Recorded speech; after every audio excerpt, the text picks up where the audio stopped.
गिनी mini कहानियाँ। आज की हमारी कहानी सिख धर्म की एक ऐसी परंपरा पर आधारित है जिसके तहत हर सिख को अपनी मेहनत की कमाई का 10वां हिस्सा जरूरतमंदों की मदद और धार्मिक कार्यों को बढ़ावा देने के लिए दान करना चाहिए। इस परंपरा को दसवंत के नाम से जाना जाता है।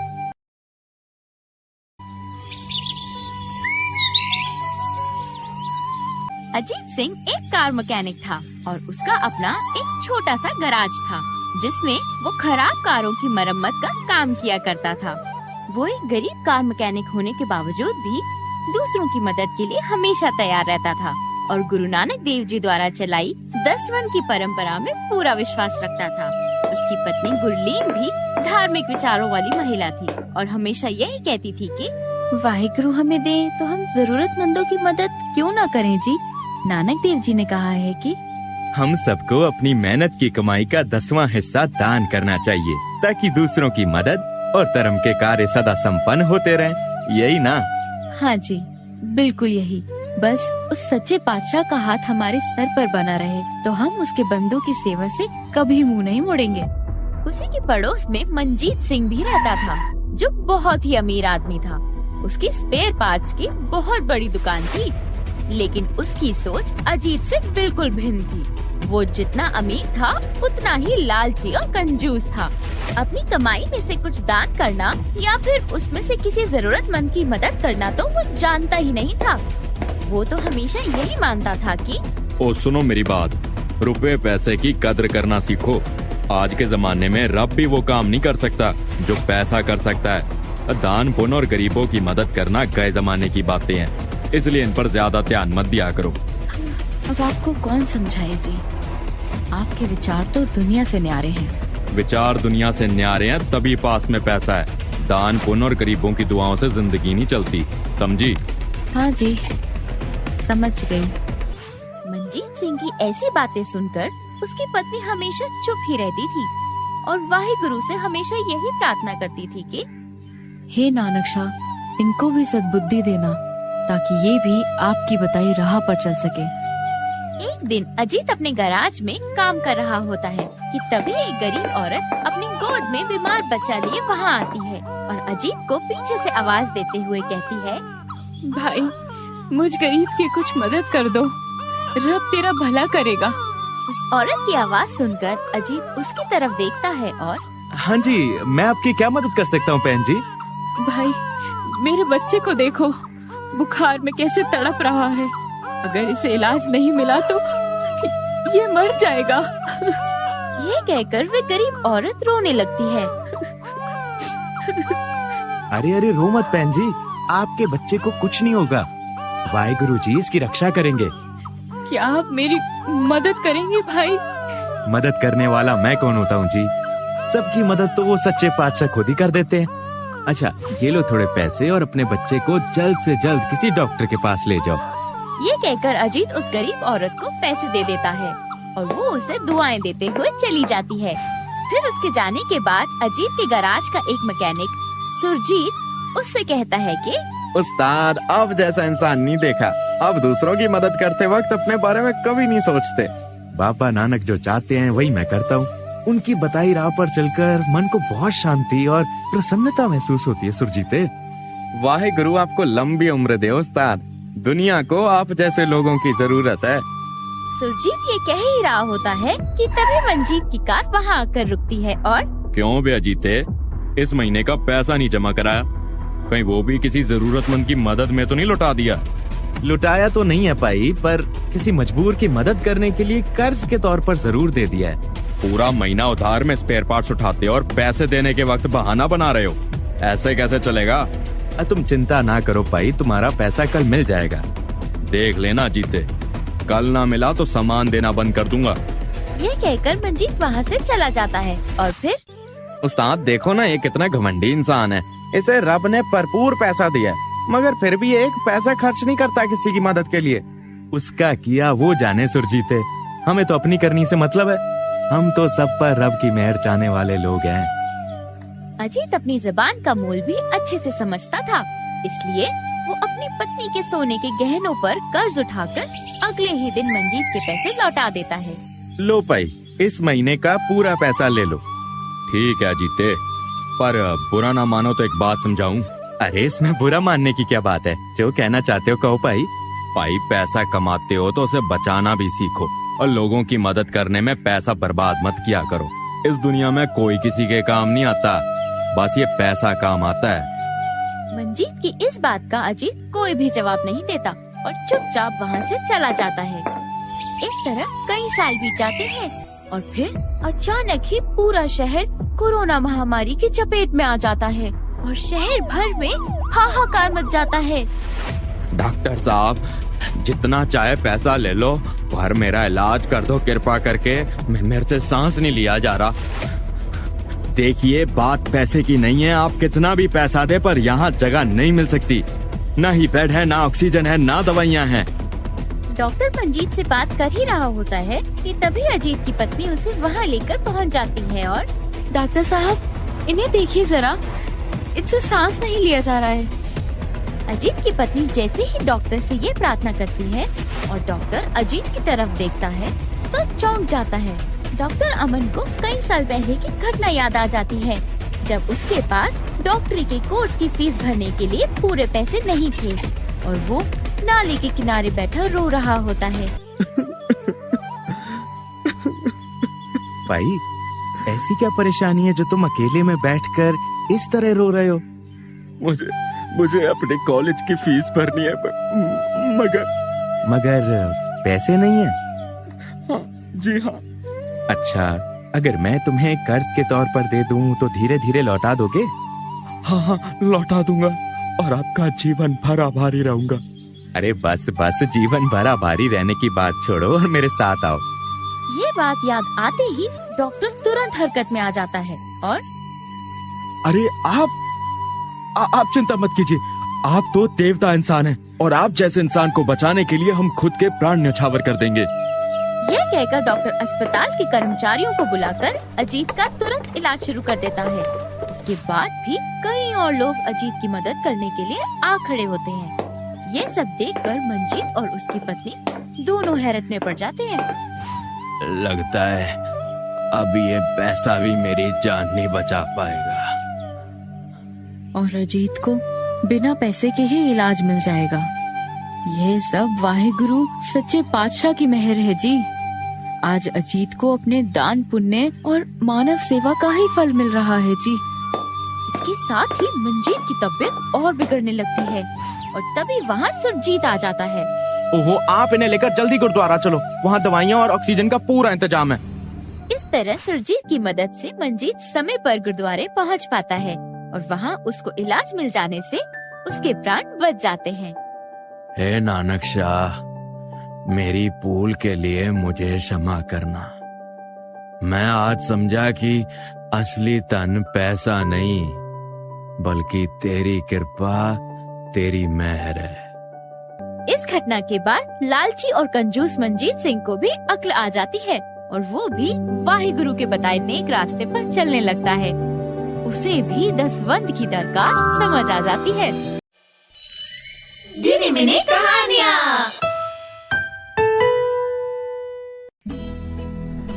सावित्री, बेटी सावित्री, तू निराश मत हो, हिम्मत मत हार, तू एक नारी है।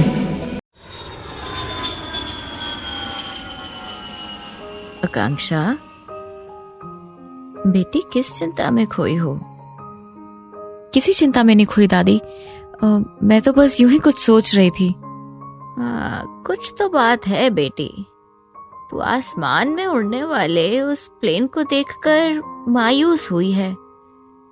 जो भी तेरे मन में है तू अपनी दादी से तो बता ही सकती है बेटा। दादी के ये पूछने पर आकांक्षा उन्हें बताती है, दादी, मैं भी वायुसेना में पायलट बनकर लड़ाकू विमान उड़ाना चाहती हूँ, पर क्या बिटिया? पर दादी, मैं एक लड़की हूँ ना, इसलिए ये नहीं कर सकती। सब मुझे टोकेंगे कि ये तो लड़कों का काम है। आकांक्षा से ये सुनकर दादी को बहुत अचरज होता है और वो उसे प्यार से डांटते हुए कहती हैं, तू तो गए जमाने की सोच रखती है। क्या इतना भी नहीं जानती कि आजकल लड़का लड़की में कोई भेद नहीं है। जो काम लड़के कर रहे हैं वो सभी काम लड़कियां भी कर रही हैं। फिर प्लेन उड़ाना कौन सी बड़ी बात है बेटा। ये कहते कहते दादी को अपना जमाना याद आ जाता है और वो कुछ भावुक हो जाती हैं। बेटी, आजकल तो लड़कियां हर क्षेत्र में लड़कों के साथ बराबर काम कर रही हैं। उन्हें शिक्षा, कला और विज्ञान में आगे बढ़ने के पूरे अवसर मिल रहे हैं। मगर हमारे टाइम में ऐसा नहीं था। तो कैसा था दादी? वो टाइम तो कुछ और ही था बेटा। अम्मा, बाबूजी से हमारी सिफारिश कर दो ना। किस बात की सिफारिश कर दूं? ये तो बता बिटिया। यही कि हम आगे कॉलेज की पढ़ाई करना चाहते हैं। ठीक है, मैं बात करके देखती हूँ, पर तू अभी अपनी जबान बंद ही रखना। तूने जबान खोली तो सब मुझे ही दोष देंगे, कहेंगे बेटी को सर चढ़ा रखा है, समझी? सावित्री के ये कहने पर उसकी माँ शारदा इस बारे में उसके पिता कैलाशनाथ से बात करती हैं। सुनो जी, अगर आपकी इजाजत हो तो सावित्री बिटिया 10वीं के बाद कॉलेज की पढ़ाई करना चाहती है। बेटी को बेटी बना कर ही रखो, बेटा बनाने की कोशिश मत करो, समझी? पर बेटे के पढ़ने में हरज ही क्या है जी? हरज क्या है, ये खुद से पूछो शारदा। बेटी ब्याहने लायक हो गई है, अब उसे घर गृहस्थी में मन लगाना चाहिए। हमें क्या उससे नौकरी करानी है जो आगे पढ़ाए? पति की ये बात सुनकर शारदा से आगे कुछ कहते न बना। और फिर एक दिन, अरे सुनती हो, मैंने सावित्री का रिश्ता तय कर दिया है। रविवार को लड़के वाले से देखने आ रहे हैं। हाँ, ये तो बड़ी अच्छी बात है जी। मगर लड़का करता क्या है? परचून की बहुत बड़ी दुकान है उसकी। अपने बाप का इकलौता बेटा है और दोनों बाप बेटा मिलकर दुकान चलाते हैं। वहाँ सावित्री राज करेगी। सावित्री की शादी की बात सुनकर एक उसके सिवा परिवार के सभी लोग बहुत खुश थे। वो केवल इसलिए ना खुश थी क्योंकि उसका मन अभी भी पढ़ाई में रमा हुआ था और वो अपने बलबूते पर कुछ करना चाहती थी। अम्मा, हम शादी नहीं करना चाहते, हम आगे पढ़ना चाहते हैं अम्मा। बेटी, तुम लड़की हो। लड़की जात को घर गृहस्थी संभालना ही शोभा देता है। पढ़ लिख कर आगे बढ़ना तो लड़कों का काम है। पर मुझे आगे बढ़ना है और कुछ करना है अम्मा। अब तुझे जो भी करना हो अपने ससुराल में जाकर करना। हमें तो बस तेरी शादी करनी है। इस तरह सावित्री की शादी हो जाती है और वो अपने ससुराल आ जाती है। शादी के 1 साल बाद वो एक बेटे को जन्म देती है। फिर उसका मन पूरी तरह से घर गृहस्थी में रम जाता है। अले मेरे प्याले प्याले मुन्ने राजा, जल्दी से बड़ा हो जा, फिर मैं तुझे स्कूल भेजूंगी। खूब पढ़ना, समझा? क्यों बहू, तेरा बस चले तो तू इसे अब भी स्कूल भेज दे। इसे पढ़ाने की बड़ी जल्दी है तुझे। क्या करूं माँ जी, मैं तो चाह कर भी पढ़ ना सकी, पर अपने बेटे को खूब पढ़ाऊंगी। कोई बात नहीं बहू, उदास मत हो। तू जितना भी पढ़ी उतना ही भला है। अब पछताने से होता भी क्या है बेटा। उस दिन सावित्री सारा दिन बेचैन सी रहती है और फिर रात को जब वो सो रही होती है तो उसके सपने में माँ दुर्गा आती हैं। सावित्री, बेटी सावित्री, तू निराश मत हो, हिम्मत मत हार। तू एक नारी है और नारी में मर्द जात से कम शक्ति नहीं होती। तू कोई ऐसा काम कर कि सब तेरी हिम्मत और हुनर की दाद दे। पर मुझे ऐसा काम कौन करने देगा माँ? घबरा मत बेटी, हिम्मत और समझदारी से काम लेगी तो कोई बाधा नहीं आएगी। मैं हमेशा तेरे साथ हूँ बेटी, बस तू आगे कदम बढ़ा। माँ दुर्गा के इस आदेश के साथ ही सावित्री की सोई शक्ति फिर से जाग जाती है और वो खूब सोच समझकर पापड़ बनाने का बिजनेस शुरू करने का फैसला कर लेती है। बेटी, तुम्हें काम करने की क्या जरूरत है? हम अच्छा खासा पैसा कमा ही लेते हैं। पिताजी ठीक कह रहे हैं सावित्री। मैं भी अपने बलबूते पर कुछ करके दिखाना चाहती हूँ। मैं आत्मनिर्भर बनना चाहती हूँ। मुझे भी अपना हुनर दिखाने का पूरा हक है पिताजी। सावित्री की ये बात सुनकर उनके ससुर का सीना गर्व से फूला नहीं समाता। अगर यही बात है बेटा तो तुम अपना पापड़ का काम जरूर शुरू करो। मेरी नजर में तुम मेरे बेटे से कम बिल्कुल नहीं हो। जैसा ऐसे आगे बढ़ने का हक है वैसा ही तुम्हें भी है। आपकी सोच बहुत महान है पिताजी। भगवान करे दुनिया में सब आपकी तरह सोचने लगे। अगर ऐसा हो जाए तो हर नारी को कुछ कर दिखाने का अवसर मिल जाए। उस दिन के बाद सावित्री पीछे मुड़कर कभी नहीं देखती। वो अपनी पूरी हिम्मत और हुनर से काम करती है और कुछ ही सालों में पापड़ बनाने की बड़ी कंपनी खड़ी कर देती है। वाह वाह वाह वाह वाह, क्या बात है बेटी, क्या बात है। आज तूने साबित कर दिया कि औरत मर्द से किसी भी मामले में कम नहीं होती। आज तेरी हिम्मत और हुनर के बल पर सैकड़ों औरतों को काम मिल रहा है। जुग जुग जियो सावित्री बेटी, जुग जुग जियो। ये सब तो आपके सहयोग और समझदारी का ही फल है पिताजी। नहीं नहीं बेटी, ये तो तेरे परिश्रम का परिणाम है। आज तू हजारों औरतों के लिए आदर्श बन गई है। दादी के जीवन की संघर्ष गाथा सुनकर आकांक्षा बहुत अधिक प्रभावित होती है और उसके मन की मुरझाई कली फिर से खिल उठती है। वो उत्साह से भरकर दादी से कहती है, वाह दादी, स्वादिष्ट पापड़ की कंपनी को आपने अपने बलबूते पर खड़ा किया है और आपके पापड़ तो देश विदेश सब जगह लोकप्रिय है। हाँ बेटी, और ये कामयाबी मुझे तभी मिली है जब मैंने खुद को मर्दों के बराबर समझकर मेहनत और हिम्मत की। अब तू ही फैसला कर, तुझे पायलट बनना है या नहीं।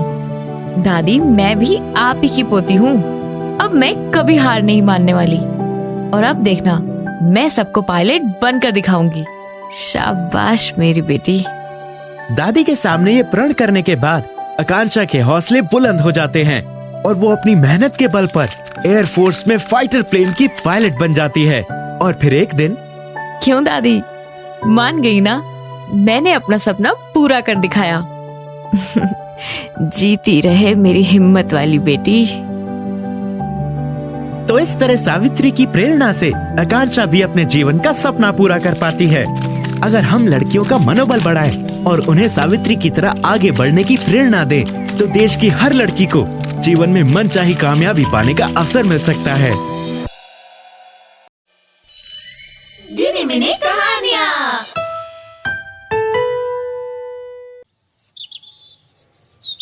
हाशिम बेटा, आप इतने पढ़े लिखे होकर भी क्यों नादान बने हुए हैं?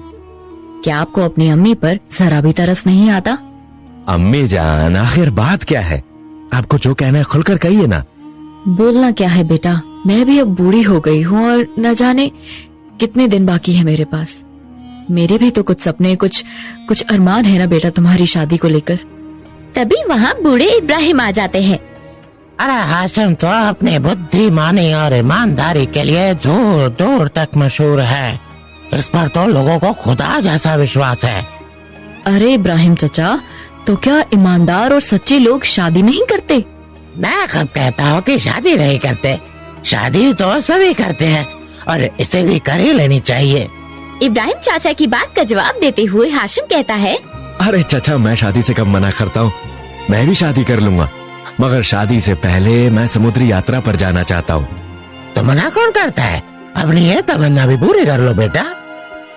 फिर तो मना नहीं करेंगे बेटा, शादी कर लेंगे ना आप? हाँ हाँ अम्मी जान, आप फिक्र ना कीजिए, जरूर कर लूंगा शादी। इसके कुछ दिन बाद हाशिम समुद्री यात्रा पर जाने की तैयारी करता है। बेटे, आपको समुद्री सफर पर तो भेज रही हूँ, पर यहाँ मेरा कलेजा फटा जा रहा है। अरे अम्मी जान घबराइए मत, मैं कुछ ही दिनों में लौट आऊंगा, बस तुम अपना ख्याल रखना। अच्छा बेटा, ये रख लीजिए, इसमें 1000 दिनार हैं, आपके सफर में काम आएंगे। जी अम्मी जान, मैं ये 1000 दिनार रख लेता हूँ। तभी बाहर से आसिफ की आवाज सुनाई देती है। अरे आसिफ, तैयार हुआ कि नहीं? मैं सवारी के लिए ऊँट ले आया हूँ भाईजान। अरे आसिफ भाईजान, तैयार हूँ, बस आ गया।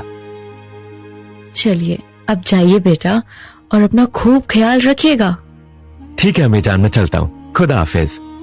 ये कहकर हाशिम आसिफ के ऊंट पर सवार होकर समुद्री बंदरगाह पर आ जाता है। खुदा हाफिज हाशिम भाईजान, अब तुम जल्दी से जहाज में बैठ जाओ। खुदा हाफिज आसिफ भाईजान। इसके बाद हाशिम खुशी खुशी जहाज में सवार हो जाता है। मरहबन, हम अबू काजिम बगदाद का रहने वाला, आपसे मिलकर बहुत खुशी हुई। मैं हाशिम, आपसे भी मिलकर मुझे बहुत खुशी हुई। आज से हमें अपना दोस्त समझो। हमें आपकी दोस्ती मंजूर है अबू काजिम जी। इस तरह हाशिम और अबू काजिम में अच्छी जान पहचान हो जाती है। और फिर ए खुदा के बंदे, एक बात बताओगे? जी हाँ, जरूर फरमाइए। हम कल से देख रहा है कि आप कोई खास शौक नहीं फरमाता। मेरा मतलब किसी भी चीज पर पैसा खर्च नहीं करता। नहीं नहीं, ऐसी तो कोई बात नहीं है। पैसे तो है ना तेरे पास, ना हो तो बता देना दोस्त। अबू काजिम की ये बात सुनकर हाशिम उसे अपनी जेब से थैली निकाल कर दिखाता है। ये थैली देखिए, इसमें पूरे 1000 दिनार हैं दोस्त, इसलिए मुझे गरीब मत समझना। हाँ वल्लाह, खुदा के वास्ते गलती माफ करना दोस्त। इस घटना के कुछ ही देर बाद अबू काजिम चीखना और चिल्लाना शुरू कर देता है। हे, चोरी हो गई, चोरी हो गई। हे भाईजान, भाईजान, चोरी हो गई। हे, अरे सुनो भाईजान सुनो, किसी ने हमारा दिनार चुरा लिया है। बोलो, क्या कह रहे हो आप? हाँ, किसी ने हमारा दिनार चुरा लिया है। अबू काजिम का इस तरह चीखना चिल्लाना सुनकर जहाज के सभी लोग इकट्ठा हो जाते हैं। और भाईजान, आपके कितने दिनार चोरी हुए हैं? पूरे 1000 दिनार। अब घबराइए नहीं, आपके दिनार मिल जाएंगे। हम एक एक करके सबकी तलाशी लेंगे।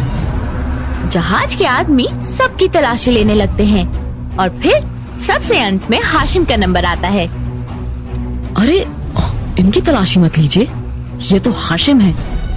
ये तो अपनी ईमानदारी और सच्चाई के लिए मशहूर हैं। इनकी सच्चाई की तो लोग कसमें खाते हैं। जी हाँ, ऐसे नेक बंदे की तलाशी लेने से तो खुदा भी नाराज होगा। इनकी तलाशी मत लीजिए। लेकिन हाशिम नहीं मानता और उन लोगों से कहता है, देखिए, जिनके दिनार चोरी हो गए हैं उनके मन में शक बना रहेगा, इसलिए आप मेरी भी तलाशी जरूर लीजिए ताकि उनके मन में कोई शक न रह जाए।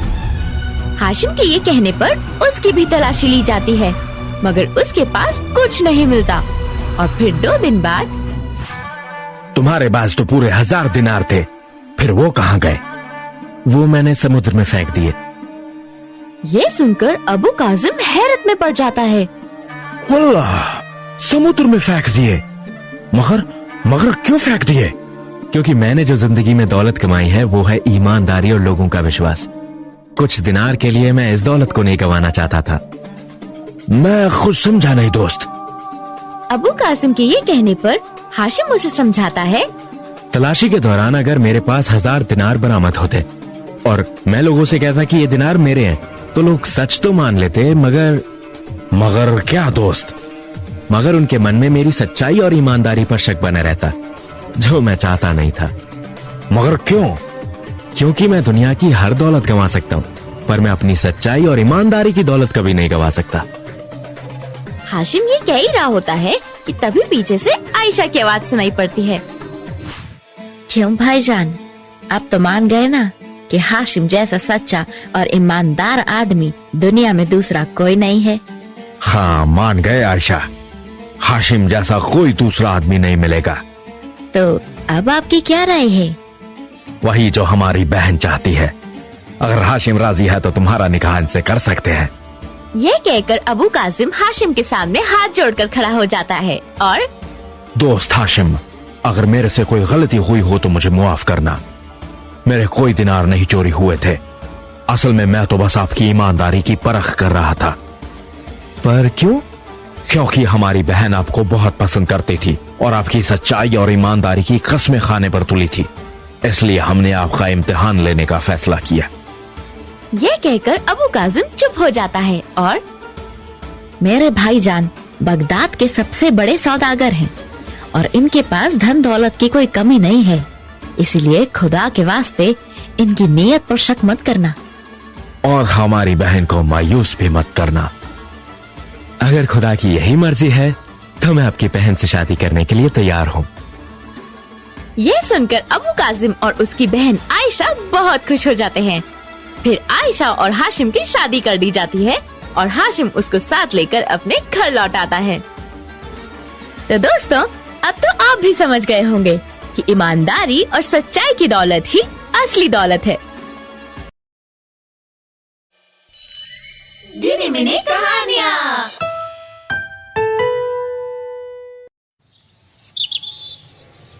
राधिका, क्या हो गया भाई? चाय में इतनी देर क्यों लग रही है? तुम्हारे बेटे की राह देख रही हूँ जी। आधा घंटा हो गया, दुकान से दूध लाने के लिए भेजा था, अभी तक नहीं लौटा।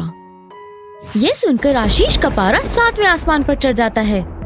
पूरा लापरवाह ढीठ हो गया है ये। ना कोई काम ठीक से करता है, ना ही पढ़ाई करता है, बस खून पीता रहता है। इतना सख्त रवैया भी मत दिखाइए जी, बच्चा ही तो है, समझ जाएगा। अरे तुम शांत रहो यार, तुम नहीं जानती ये माँ बाप का ढीला रवैया ही ना बच्चों को बिगाड़ देता है। उसी समय नमन दुकान से दूध लेकर घर आ जाता है। इतनी देर कहाँ कर दी जनाब? दुकान से सामान लाने में इतना टाइम लगता है? वो रास्ते में मेरा एक दोस्त मिल गया था पापा, वो इसीलिए थोड़ी देर हो गई। बहानेबाज बाप को पागल समझता है, आवारागर्दी करता है और दोस्त का बहाना बना रहा है। शर्म नहीं आती? आशीष की ये बात सुनकर नमन के मन को गहरी ठेस पहुंचती है। आप कभी मेरी बात पे विश्वास ही नहीं करते, आपको हर बात मेरी झूठी लगती है। ढीठ बदमाश, बाप से जबान लड़ाता है। अरे इधर ला, तुझे अभी सबक सिखाता हूं। अरे यार, रहने दो जी, बच्चे को रोज रोज डांटना पीटना शोभा नहीं देता। तो क्या बच्चे को सर पर चढ़ाना शोभा देता है? तुम जरा पीछे हटो यार, आज इसकी अच्छे से खबर लेने दो मेरे को जरा। पापा, अरे यार मैंने तो नहीं किया यार, कुछ नहीं किया मैंने। ये कहकर आशीष नमन को खूब पीटता है और इस तरह घर में अच्छा खासा कलह पैदा हो जाता है। जब देखो डांटते हैं और जब जाए पिटाई कर देते हैं। पता नहीं क्या दुश्मनी है मेरे से, मेरी कोई बात ही नहीं समझते। ऐसा मत बोल नमन बेटा, तेरे पापा तेरी भलाई के लिए ही ये सब करते हैं। एग्जाम में कम मार्क्स आए तो मार, कहीं खेलने जाऊं तो मार, अपनी मर्जी से कुछ करूं तो मार। आखिर पापा ऐसे क्यों करते हैं मम्मी? नमन के इस सवाल का जवाब राधिका के पास नहीं था और इसलिए मैं क्या करूं बेटा, मेरी तो कुछ समझ में नहीं आता है।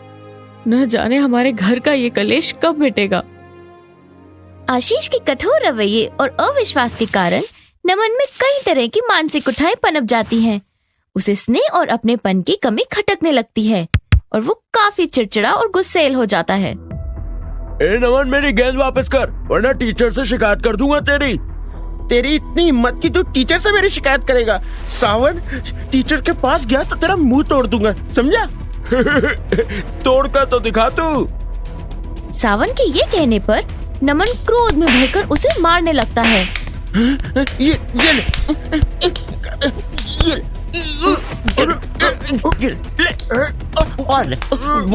बोलेगा। मगर तभी नमन का दोस्त प्रतीक वहाँ आ जाता है। नमन, झगड़ ना छोड़ यार, सावन की गेंद उसे वापस कर दे। प्रतीक तू बीच में मत आ, इसको देखने दे मुझे आज। देख, अगर तू मेरी बात नहीं मानेगा तो समझ लेना मैं तेरा दोस्त नहीं। प्रतीक के ये कहने पर नमन का सारा गुस्सा छूमंतर हो जाता है और वो सावन की गेंद उसको वापस कर देता है। सावन के चले जाने के बाद प्रतीक नमन से पूछता है, तुम ठीक तो हो ना दोस्त? हाँ हाँ, क्यों, क्या हो गया? आजकल तू बहुत गुस्सा करने लगा है, अजीब सा चिड़चिड़ा हो गया है।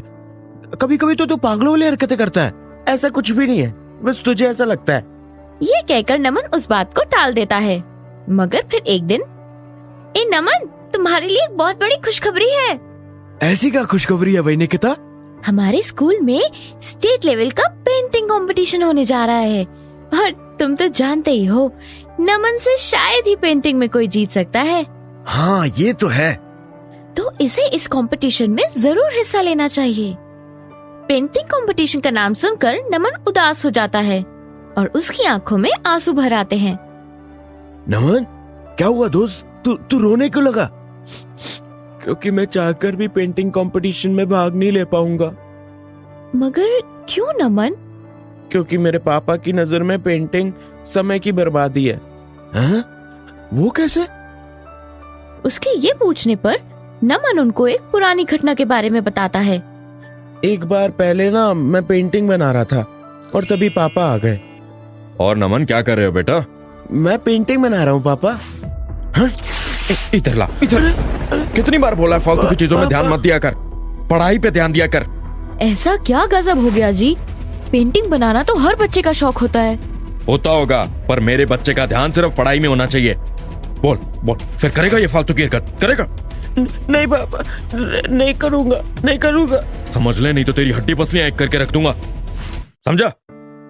इस घटना के बारे में सुनकर प्रतीक और निकिता को बहुत हैरानी होती है और साथ ही वो नमन का दुख भी समझने लगते हैं। सबके पिता अपने बच्चों को प्यार करते हैं, उनके साथ खेलते हैं, मगर मेरे पिता तो बस मुझे डांटते ही रहते हैं, बिल्कुल प्यार नहीं करते मुझसे। नमन ये सोच ही रहा होता है कि तभी उसे प्रतीक की आवाज सुनाई देती है। क्या सोच रहे हो दोस्त? हाँ, कुछ भी नहीं, बस ऐसे ही खड़ा हूँ। मेरे घर चलेगा? मैं तुझे अपने मम्मी पापा से मिलवाऊंगा। नहीं जा सकता यार, घर लेट पहुंचा तो पापा बहुत मारेंगे। नमन का ये जवाब सुनकर प्रतीक चुप हो जाता है और उदास भाव से अपने घर पहुंचता है। अरे क्या बात है भाई, आज हमारा बेटा कुछ उदास नजर आ रहा है। कोई परेशानी है क्या? पापा मुझे तो कोई परेशानी नहीं है, मगर क्या बेटा? मगर वो मेरा दोस्त है ना नमन, वो बहुत परेशान है। अच्छा, मुझे बताओ क्या परेशानी है, मैं जरूर कुछ करूंगा उसकी परेशानी दूर करने के लिए। पिता के ये कहने पर प्रतीक उनको नमन के बारे में सब कुछ बता देता है और फिर उनसे प्रॉमिस लेता है। पापा प्रॉमिस करो कि आप मेरे दोस्त की मदद जरूर करोगे। हाँ हाँ, प्रॉमिस करता हूँ बेटा। मैं कल ही नमन के पिता से मिलूंगा और देखना, नमन को अपने पिता से कोई शिकायत नहीं रहेगी। प्रतीक के पिता अगले दिन ही नमन के पिता को फोन कॉल करते हैं। हेलो, हाँ जी, आप मिस्टर आशीष बोल रहे हैं? हाँ जी, मैं आशीष बोल रहा हूँ। आप कौन? जी, मैं केशव बोल रहा हूँ, आपके बेटे के दोस्त प्रतीक का फादर। अच्छा केशव जी, नमस्कार नमस्कार। हाँ जी, नमस्कार। हाँ जी, अगर आपको कोई परेशानी ना हो तो आपसे कुछ बात करनी थी। आप कहीं मिल सकते हैं? जी जी जरूर, आप मेरे ऑफिस आ जाइए। केशव फोन से आशीष के ऑफिस का पता लेकर उनके पास जाता है और जी केशव जी बताइए, आप कुछ कहना चाह रहे थे? देखिए आशीष जी, बच्चे ना गीली मिट्टी के खिलौने की तरह होते हैं। हम उन्हें जैसा रूप देना चाहे वो वैसे ही बन जाते हैं, मगर वो रूप उन्हें सिर्फ प्यार और अपनेपन की थपकियों से ही मिल सकता है। हमेशा कठोर व्यवहार, डांट डपट, मारपीट और उन्हें ना समझने से ना सिर्फ उन्हें हम विकृति कर सकते हैं। आप कहना क्या चाहते हैं? मैं एक बाल मनोरोग विशेषज्ञ हूं और मैं आपसे बस इतना ही कहना चाहता हूं कि आपके कारण आपके बच्चे का भावनात्मक विकास, जिसे हम इमोशनल ग्रोथ भी कहते हैं, वो बाधित हो रही है। देखिए, इसमें कोई दो राय नहीं कि हम सभी अपने बच्चों का अच्छा भविष्य चाहते हैं, लेकिन मारपीट करके उस समय तो उनसे काम करवा लेते हैं, मगर लंबे समय के लिए उनकी भावनात्मक शक्ति कमजोर हो जाती है। पर हमारे जमाने में भी तो ऐसा होता था। हमारे माता पिता ने हमें डांट मार के ही बड़ा किया है, तो आज हम सही रास्ते पे चल रहे हैं। ये तो आजकल के बच्चे ठीक हो गए हैं, इनको लाड की भाषा समझ ही कहां आती है। हमारा जमाना कुछ और था भाई साहब, लेकिन आज के जमाने में शारीरिक शक्ति से भी ज्यादा बच्चों को भावनात्मक शक्ति की जरूरत है। मानता हूं हमारे माता पिता ने हमें डांट मार के ही सिखाया और हमें लगता है यही सही तरीका है, लेकिन अगर हम इसी सख्त रवैये से उनको समझाते रहे तो उसके मन में आपके लिए डर बैठ जाएगा और वो चीजें छुपाने लगेगा। और यही नहीं, वो बल्कि बाहर जाकर सपोर्ट ढूंढेगा। इससे उसके गलत राह पर चलने की संभावनाएं और बढ़ जाती हैं। तो भाई साहब, अब आपको अपने बच्चे का सिर्फ पिता नहीं, उसका एक दोस्त बनकर उसका साथ देना होगा, उसको समझना होगा, और फिर देखिएगा जो आप सलाह देंगे वो उसे मानेगा भी और उसकी इमोशनल स्ट्रेंथ भी बनी रहेगी। उसके बाद केशव आशीष को और भी बहुत सारी बातें समझाता है। उसके समझाने से आशीष को अपनी भूल का एहसास हो जाता है और फिर नमन बेटा, तेरे स्कूल में जो चित्र प्रतियोगिता है ना? हाँ जी, हाँ जी। तू उसमें जरूर भाग लेगा, समझा? हाँ? सच में? और आप मुझे बिल्कुल नहीं डांटोगे? नहीं बेटा, आज से मैं तुझे नहीं डांटूंगा मारूंगा। आज से मैं भी तुझे समझने की कोशिश करूंगा। सच पापा? हाँ बेटा। इस तरह आशीष का अपने बेटे नमन के प्रति रवैया बदल जाता है और फिर नमन भी अन्य बच्चों की तरह खुश रहने लगता है। तो दोस्तों, इससे हमें ये सीख मिलती है कि थोड़े अनुशासन के साथ साथ प्यार और अपनापन भी बच्चे के मानसिक और भावनात्मक विकास के लिए जरूरी है। मिनी मिनी कहानियाँ।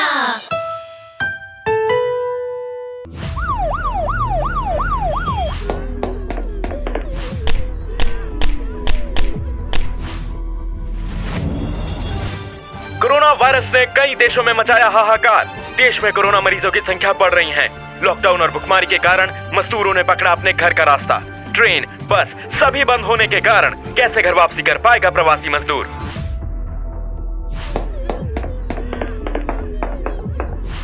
या अल्लाह, इन बेचारों की मदद के लिए कोई तो तेरा नेक बंदा होगा। ये है बाबूलाल और उसका परिवार। महामारी और भुखमरी से बचने के लिए वो अपने गांव वापस जा रहे हैं। कई दिनों से वो पैदल ही सफर कर रहे हैं। सुनो जी, हम अपने परिवार को लेकर कब तक क्यों भागेंगे? पता नहीं मीरा, यहाँ शहर में काम बंद है, महामारी बढ़ रही है। एक तो हम भुखमरी से मर जाएंगे, नहीं तो ये कोरोना वायरस से मर जाएंगे। पर हमारा गांव अभी यहाँ से कुछ 600 किलोमीटर दूर होगा। ये हालत में हम कैसे घर जा पाएंगे? हमका बस एक तो बार मरने से पहले अपनी माँ से मिलना है। यहाँ लावारिस मरने से तो अच्छा है कि हम अपने गांव की मिट्टी में जाकर हमेशा के लिए मिल जाऊं। बाबा, पुलिस की गाड़ी का आवाज। चलो चलो चलो, वो घर के पीछे छुपते हैं। पुलिस गाड़ी की आवाज सुनते ही बाबूलाल का परिवार फिर से एक छोटे से घर के पीछे छुप जाता है। बाबू उस घर के अंदर चुपके से देखता है। देश में मरीजों की संख्या इतनी बड़ी है कि अस्पताल में जगह कम पड़ रही है। ऑक्सीजन सिलेंडर न मिलने के कारण कोरोना पीड़ितों की दिन रात जान जा रही है और जरूरत की दवा, इंजेक्शन बिक रहे हैं 10 गुने दाम पर। हे भगवान, अमीर लोगन की हालत है तो हम जैसन गरीबों का अब का होगा? कौन करेगा हमारी मदद? बाबा बाबा, पुलिस चली गई। तीनों की आवाज सुनकर बाबूलाल वापस अपने परिवार को लेके सड़क पर भागने लगता है। बाबूलाल जैसे कई मजदूर लोग अपने घर वापसी के लिए पैदल यात्रा कर रहे थे। रास्तों में तो कई लोग भुखमरी या फिर महामारी से मर भी रहे थे। बाबा, हमको बहुत भूख लगी है और अब इससे आगे नहीं चल सकता हूँ। हमारे पैरन में दर्द हो रहा है। तीनों की हालत देख बाबूलाल और उसका परिवार एक पेड़ के नीचे रुक जाते हैं और बाबूलाल दीनू के पैरों को देखता है। उसके पैरों में छाले पड़े थे। अरे, इसके पैरों में तो छाले पड़े हैं। माँ, बहुत दर्द कर रहा है पैर। अब मामा और आगे नहीं चल सकता। हमको भूख लगी, माँ कछु खाने को दो। मीरा अपनी गठरी खोलती है। उसमें खाने के लिए कुछ नहीं होता। बाबू सारी बात जानता था, इसलिए वो दोनों दीनू को झूठी तसल्ली देते हैं। बेटा दीनू, हमरे कंधे पर बैठ जाओ, हम तुमका अपने कंधे पर ले चलता हूँ। और थोड़ी दूर चलो, वहाँ एक बहुत अच्छी खाने की दुकान है।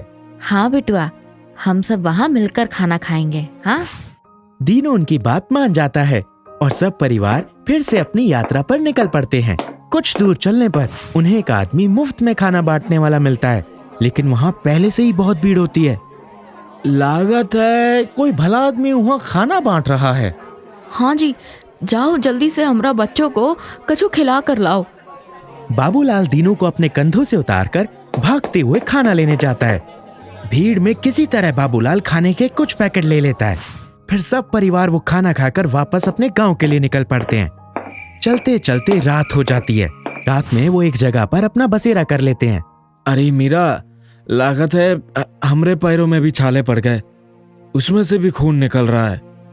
मीरा वो देखकर अपनी गठरी से साड़ी निकालती है। उसके कुछ हिस्सों को फाड़कर वो अपने पति के पैरों में बांध देती है। तीनू और अनु सो जाते हैं, लेकिन बाबूलाल और मीरा को नींद नहीं आती। देर रात बाद बाबूलाल की तबीयत अचानक बिगड़ जाती है।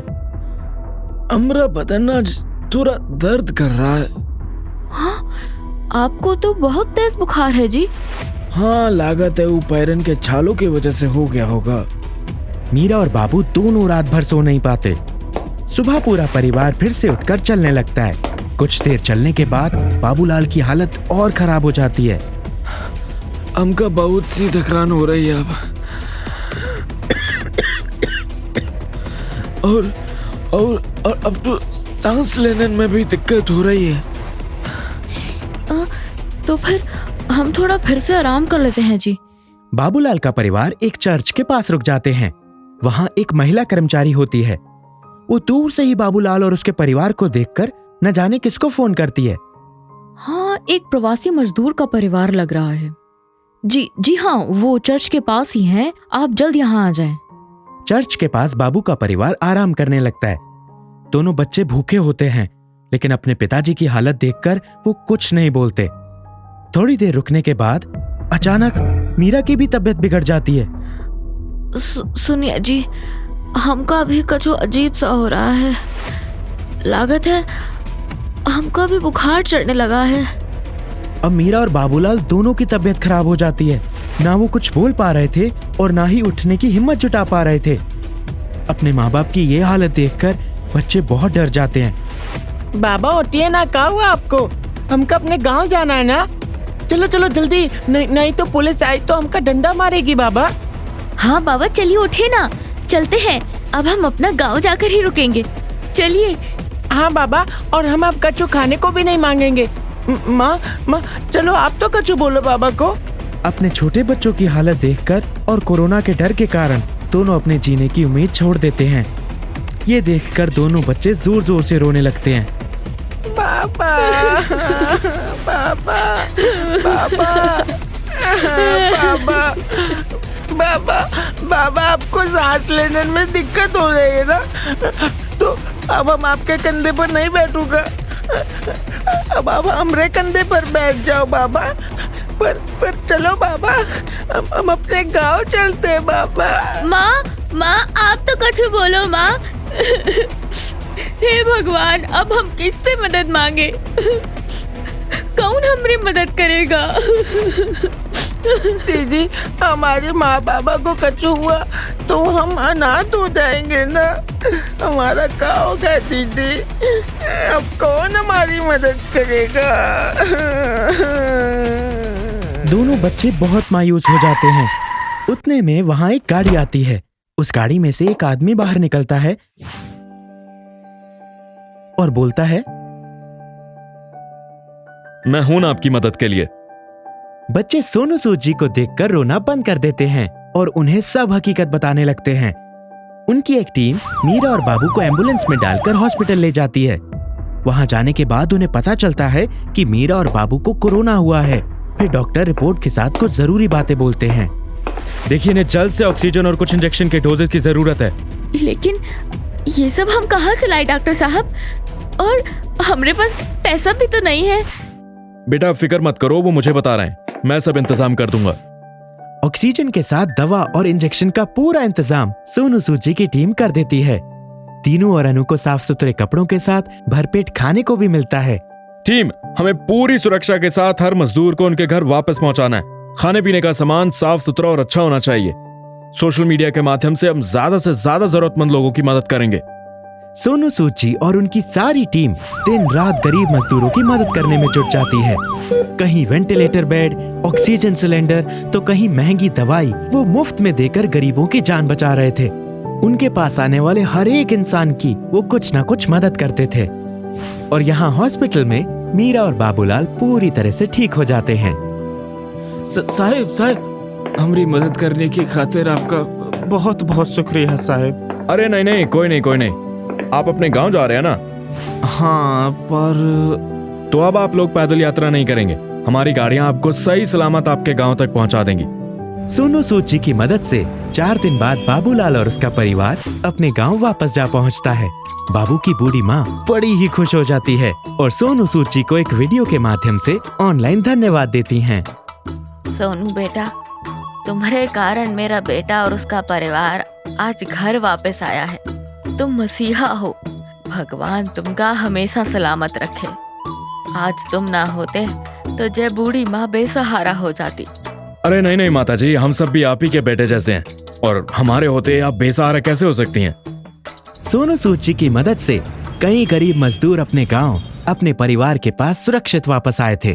उन्होंने कई गरीब लोगों को वेंटिलेटर बेड, ऑक्सीजन सिलेंडर और जरूरती दवाई मुफ्त में देकर जान बचाई थी। उसी तरह बाबूलाल का परिवार भी अपने गांव सुरक्षित आया था और अब सब मिलकर अपने घर में बैठकर न्यूज़ देख रहे हैं। जी हाँ, गरीब मजदूरों के मसीहा बने सोनू सूद, जिन्होंने कई जिंदगियां बचाई, गरीबों का मुफ्त में इलाज करवाया। इस लॉकडाउन में भी मजदूरों को अपने गांव वापस भेजा। उसी के साथ सोनू सूद करेंगे अब गरीब बच्चों की पढ़ाई में भी मदद। जी हाँ, आज भी इस मसीहा की गरीबों को मदद जारी है। इस कहानी से हमें ये सीख मिलती है कि सोनू सूद जी जैसे ही मसीहा बनकर अगर हम सब भी जरूरतमंद लोगों की मदद करें तो हम जल्द ही ऐसी कठिन परिस्थिति से बाहर आ सकते हैं। मिनी कहानियाँ।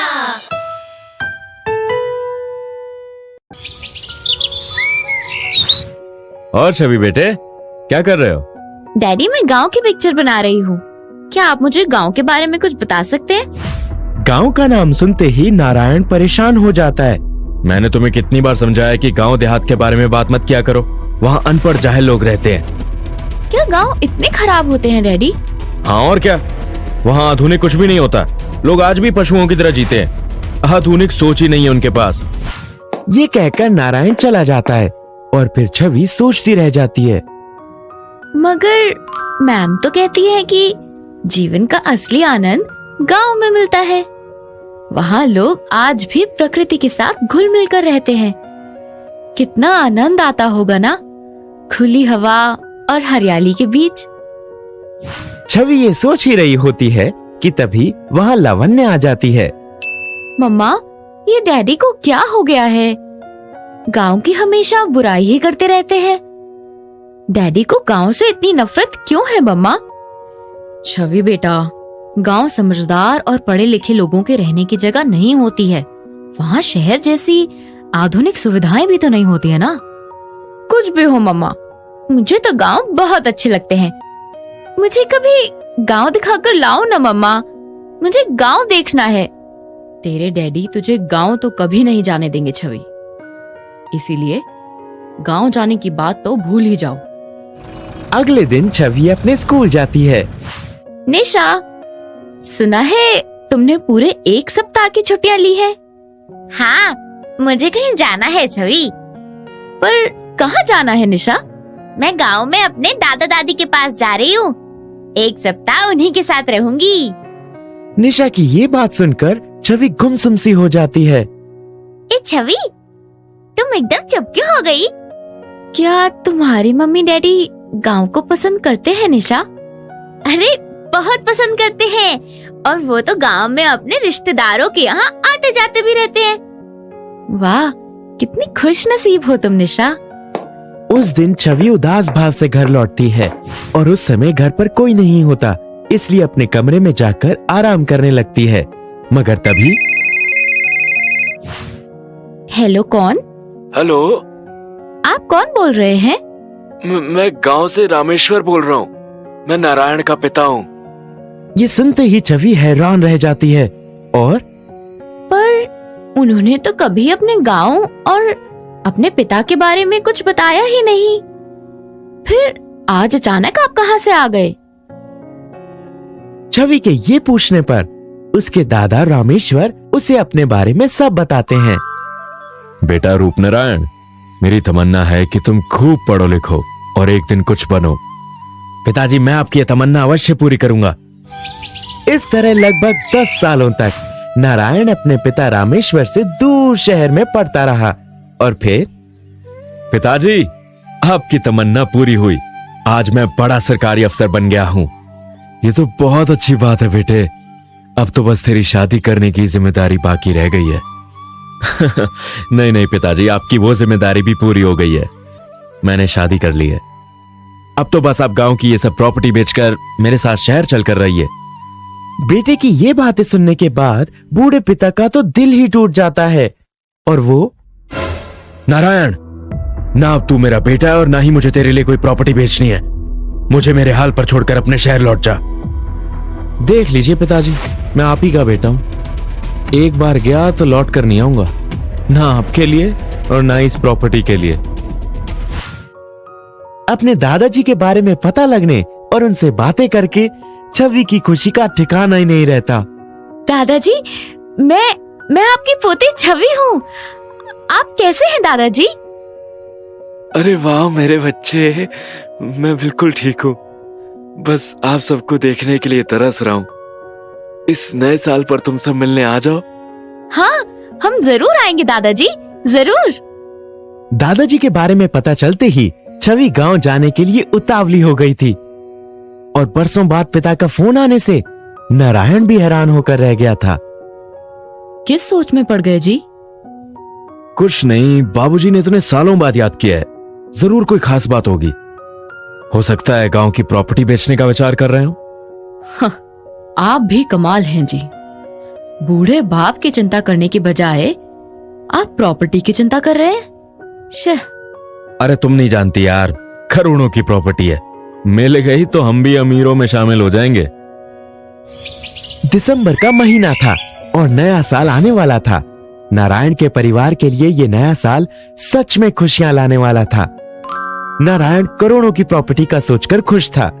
लावण्या पहली बार ससुर से मिलने के सुअवसर को पाकर खुश थी और छवि को दादाजी के साथ साथ गांव के प्राकृतिक सौंदर्य को देखने की लालसा थी।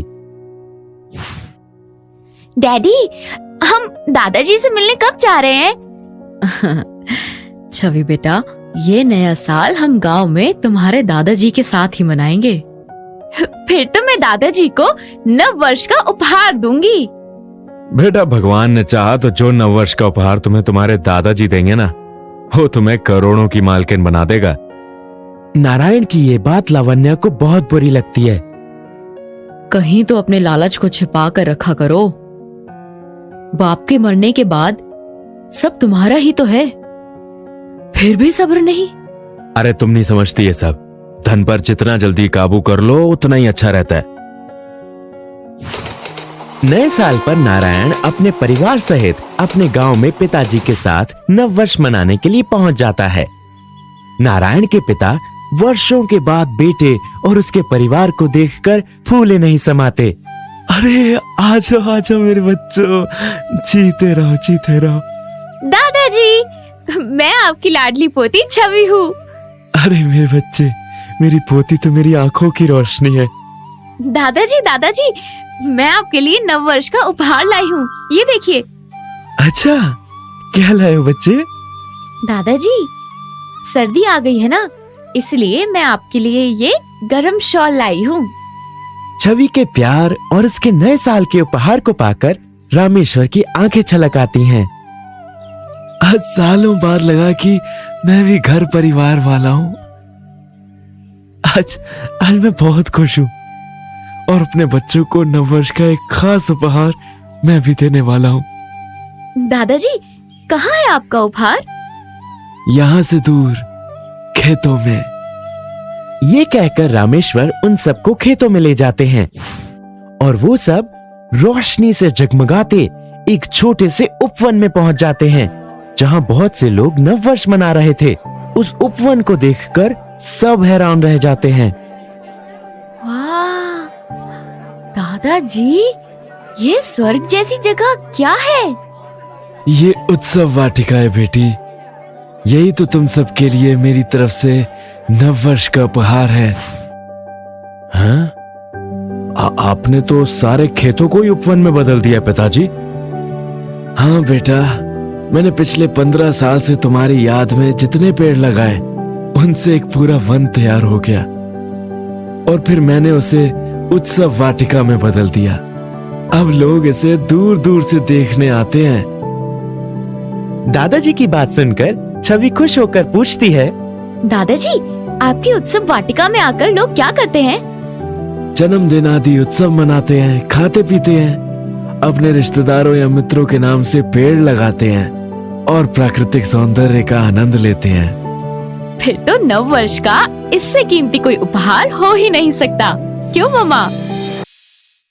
इसके साथ ही नारायण की सोच भी बदल जाती है और नव वर्ष पर उसे अपने पिता से उपहार के रूप में एक अनूठा और फायदे वाला बिजनेस प्राप्त होता है। ये सब पाकर नारायण बहुत खुश होता है और साथ ही अपने पिता की आधुनिक सोच को सलाम भी करता है। उस दिन के बाद उसे भी प्रकृति से गहरा प्रेम हो जाता है। तो दोस्तों, इस नव वर्ष पर आप अपने परिवार को क्या अनोखा उपहार दे रहे हैं? ऐसी ही रोमांचक कहानियां देखने के लिए अभी सब्सक्राइब कीजिए हमारे चैनल गिनी मिनी कहानियां को और प्रेस कीजिए बेल आइकन ताकि आप कोई भी नोटिफिकेशंस मिस ना करें। और हाँ, अपने दोस्तों के साथ शेयर करना ना भूलें।